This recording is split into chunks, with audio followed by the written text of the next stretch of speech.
What's up, Kansas City? I'm your host, Glenn Bryan Frizzell. Happy New Year. We're coming to you today from the office of Chancellor Leo Morton, who's the 13th Chancellor at UMKC. How are you doing today, sir? I'm doing just great. Good to see you. It's good to be here. Happy New Year. Happy New Year to you, too, as well. We want to get the interview going here and find out about some projects that UMKC will be doing in the new year. All right. We understand that the men's basketball team last week with its defeat of Seattle is now 2-0 in its conference, the Western Right. Athletic Conference League.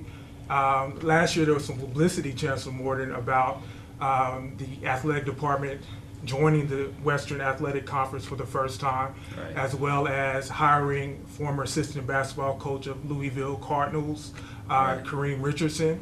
Right. In December, you guys hired, Dr. Mrs. Carla Wilson Right. to head the athletic department.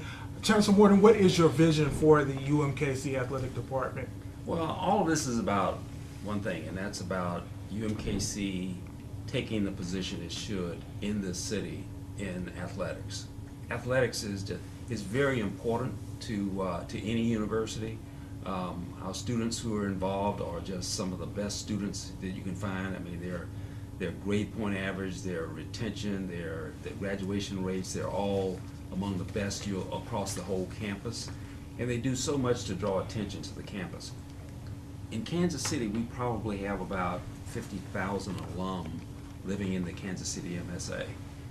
And alumni are really attracted to your athletic programs. I mean, they continue to support you for other reasons, but they also feel proud when they have athletic programs that are standout. And in Kansas City is a college basketball town.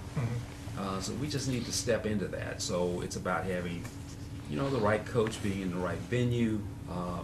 The conference is important as well, because all of that allows you to attract the players and the high-quality student athletes that you need to be competitive. Right, with the right coach and with the right conference, hopefully you please the college basketball fans there who live in Kansas City. Right. Chancellor Morton, in July of 2013, you signed a letter with 164 university presidents calling on President Obama to close the innovation deficit, the widening gap between needed and actual investments in research and education. I want to know, in terms of budget cuts, we hear on the news that the feds are always talking about Congress cutting budgets, particularly to higher education departments. I want to know, Chancellor Morton, have there been budget cuts to UMKC's program at either the federal or the state legislative level? And if so, how have this affected student tuition prices as well as research programs and other projects that the university would like to Well, really, on the state level, our state funding at this point is, even though we've had a governor who's been fairly supportive of higher education, and our cuts have not been as severe as others that we could mention, our funding at this point is at about the 2001-2002 level. So, and when you think about the growth we've experienced, the percentage of state funding has continued to decline, and we've done everything that we can do to keep our cost of attendance competitive and as low as possible for our students. So important to all of that is their ability to get grants, like Pell Grants. I think about the growth in our students eligible for Pell Grants has grown about 68% over the past several years. So it's important that they get those grants. It's important that they have access to loans as well to support their educational pursuits. Some of the rules have changed. The rules have limited the amount that students can get. For example, they've changed the rules with regards to grad students, and but I can't say that I disagree with the direction, because what's happening is that the federal government is trying to make sure that we keep students on the right path, and they are focusing on whether students are making adequate academic progress. For a student athlete, if they're not making adequate academic progress, they can't play. And that's why our student athletes tend to get through it and graduate. The same needs to apply to all of our students. So we are providing much more in terms of guidance, for our students. We just renovated the student, we completed the Student Success Center, and that's a place where all of our students can get the kind of guidance they need and education about how to treat the dollars that they get. Chancellor Morton, our economy is rebounding, but there is still a general fear.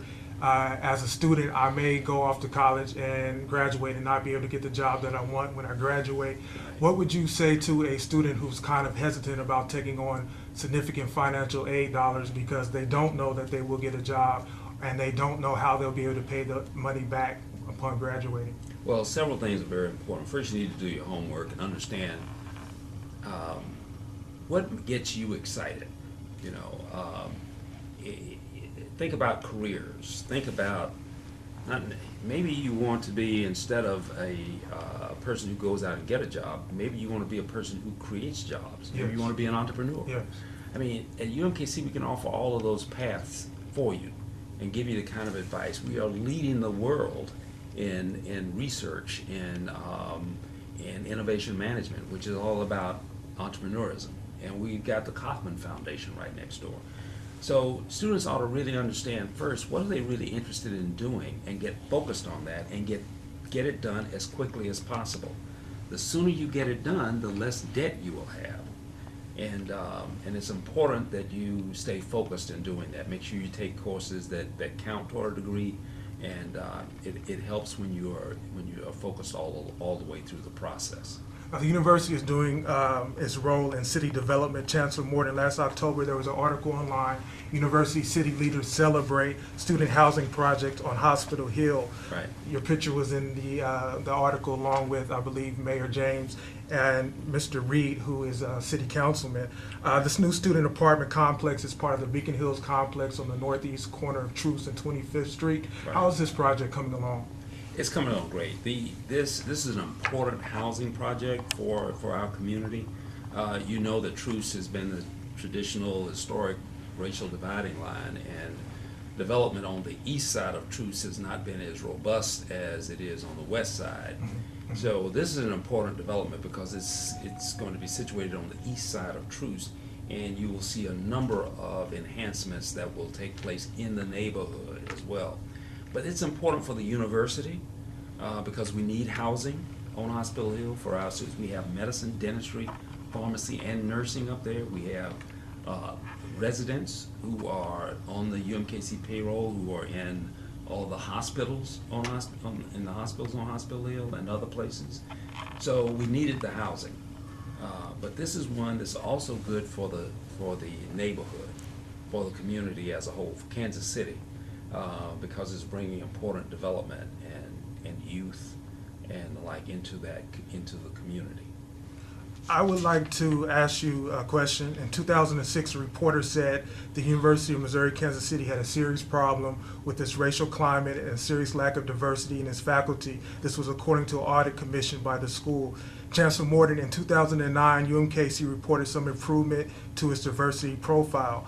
Chancellor Morton, how proud are you with the changes the university has made, and do you feel that the university still has a ways to go? Well, I don't know that we'll ever totally get there, because I think the measure will keep moving. But I think we are making progress. We've met with several organizations that were established during that period. We have an Hispanic advisory board, and we also have an African American advisory board. And we continue to meet with them and do great work with both units. And with their collaboration, if you just look at the numbers that have evolved in terms of the student enrollment here, I was looking at that. where before it may not have been a campus that was viewed as being friendly in the community. It is also a gay-friendly campus as well.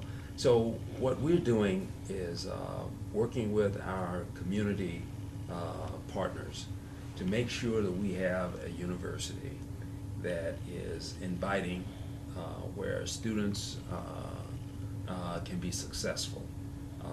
That also means getting faculty and staff who are diverse as well, so that you just have this sense of being in a place where you see people who look like you, who understand you, who can encourage you as well, and who care about your success. And I think we're making great progress there. I think with the programs we've had here, with the establishment of the Office of Diversity, Access, and Equity, we've introduced a lot of speakers to this community who brought new thinking about the whole subject of diversity, access, and equity. And I think we're making progress. Everything I hear from people in the community is that they are very pleased with the progress we've made. Thank you for answering that for me, Chancellor Morton. Chancellor Morton, you've blogged about your boyhood experiences in Birmingham, Alabama, growing up during the 60s. I remember reading Why We Can't Wait during my early 20s in college, reading about Eugene Bull Connor, who was the Commissioner of Public Safety in Birmingham, Alabama. Police commissioner as well. Police commissioner, how he did everything in his power to prevent blacks and whites from integrating, which was the objective at that time. How did growing up in that environment, that racially segregated environment, Mr. Morton, contribute to your belief that you could work hard, go off to school, and do anything that you wanted to when you grew up? Well, as I've mentioned in that blog, it was really when I was, say, before 10 years old, I was in a community that was, it was all black, and people there were very encouraging.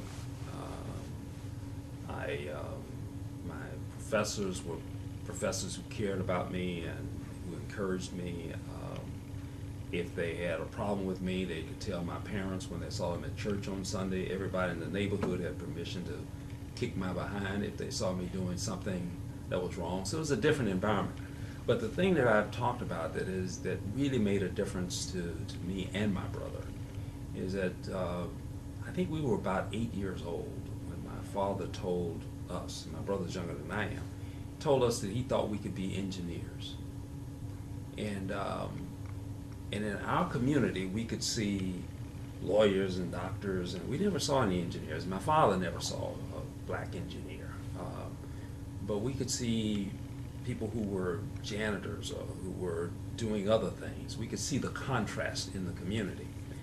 And my brother and I would, we'd be at the barber shop, and the guy would say, "Well, you're Leo Morton's boys, aren't you?" I say, "Yeah." And he says, "What are you going to be?" He said, "Yes, sir," of course. He said, "What are you going to be when you grow up?" And we say, "Engineers."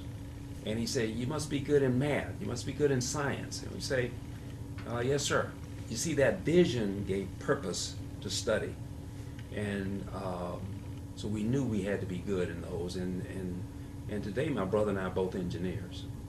But somebody had to plant that thought. So the question is, today, for our youth, who's giving them that vision? If you grow up in a community where you believe you'll be dead or in prison by the time you're 25, what value do you place on going to school? Very little. You don't see the purpose in doing it. Somebody's got to give you that sense of purpose, and that's what we need to be about here. Introducing young people at a very early age to career options, giving them experiences so that they can see people like you and like me and others who are in these positions, so they can believe it's possible. If you never saw the sun before, you wouldn't, you would question, whether it would rise the next day. But we take a lot of things for granted because it happens all the time. You can grow up in certain communities and you can see successful people, and you just assume you're going to be successful, and success is not a question. You understand that you have to work for it. But if you never see that, where do you get it from? So I think that's a responsibility we have. I think this is a community that can provide the assets that can help move us in that direction. Awesome. My brother, Chancellor Morton, was recently taking online courses, and I felt that kind of online technology kind of took away from the face-to-face interaction that you get in a classroom, student versus teacher. But he seemed quite comfortable being at home, taking his online course, taking popcorn, snack breaks, whatever it may be, to get through the classroom day. Chancellor Morton, where do you see the future of technology in higher education? It has a role. When you think about the number of people who need a degree, it's impossible to get everybody through a bricks and mortar type education, right? There's an organization out there called the Lumina Foundation, and it suggests that by the year 2025, we need to have 60% of our adult population with post-secondary degrees and certificates. That means either having a four-year degree or an associate's degree from a community college. Today, in Missouri and Kansas, we're in the mid-30s. We've got a lot of work to do. And it's not just about educating the students who are coming out of high school, but it's about how do you get folks who are already out, who got some college or no college, to a place where they can get the kind of education they need to be successful in their job. I mean, this is important for the whole country so that we can remain competitive with the rest of the world. If you haven't been paying attention, we have lost a lot of ground in terms of the number of folks that we have in this country who are educated. I mean, we are almost like a third world nation in terms of our success in education. So we need to employ every means possible to assure that we can educate people in ways that they can accept that education. I think it's going to be a mix.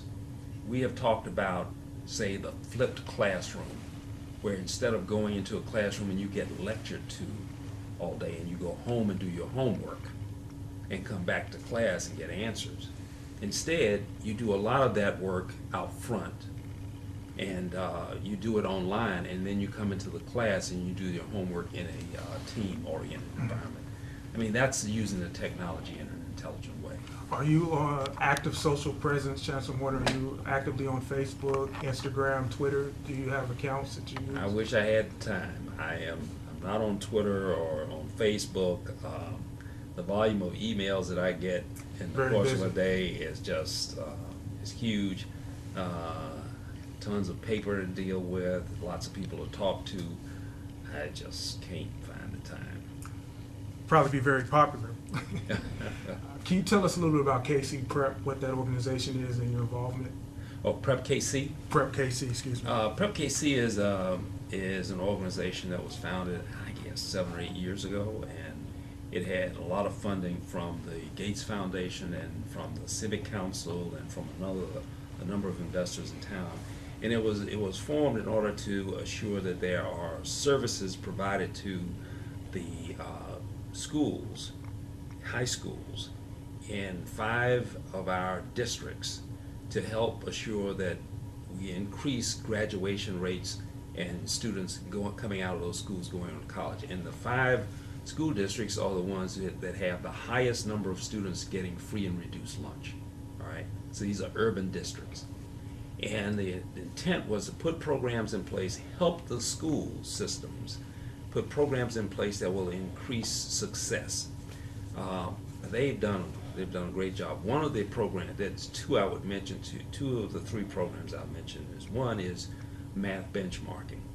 I don't care what field you pursue, you need to be good in math. And you can't wait until you're a senior in high school, for example, to decide to be an engineer. If you haven't been taking the math from middle school through high school, you just don't have the math background you'll need to be successful as an engineer, right? So math benchmarking is a system is a methodology that's been put in place in some of these high schools. And you can see the difference in proficiency in math, just the curves that just go up once it's been introduced. And also, as Prep KC has brought that technology into the schools are investing in the technology. We have to invest less in it so that to get the improvement. The other one is something called career jumping. This kind of gets back to something I talked about before. This is like speed dating, right? So students in middle school and high school get to go talk to professionals and corporations. Hundreds of these professionals and corporations here in town, like Sprint, Cerner, DST, State Street, and others, Hallmark, they come in and volunteer, and students will will jump around and talk to these folks to figure out what do they do, all right? And then on the back end of that, they can get some of these job experiences. See, this is what I'm talking about, giving them a vision for what they can be that will bring purpose to their studies. Yeah. So those are two very important things Prep KC is doing, and they're being very successful at it. And we've got the data to prove it. What do you enjoy most about your job as UMKC Chancellor? My life has always been about trying to make a difference. And as I've told people, my prayer every day is that God will bless me to be a blessing to others. And here, I feel most days I get the opportunity to do that. I don't know many days whether you know what I did was going to make a real big difference or not. But as I look back over time, you can see the change. You can see the university is starting to play the role that everybody wants it to play, that we're making a difference in the community. We are helping to create jobs. We're educating more people. We are providing services to all sorts of organizations. And all of that's necessary. If a city is really going to be great, it really has to have a university full of talented people who can help it to do that. And that's, when I look back on it, I'll look back to see what has this university done and that I can help it to do. Chancellor Morton, I have one more question for you, then I'll give you the last words. What projects, what challenges are you looking forward to in the new year?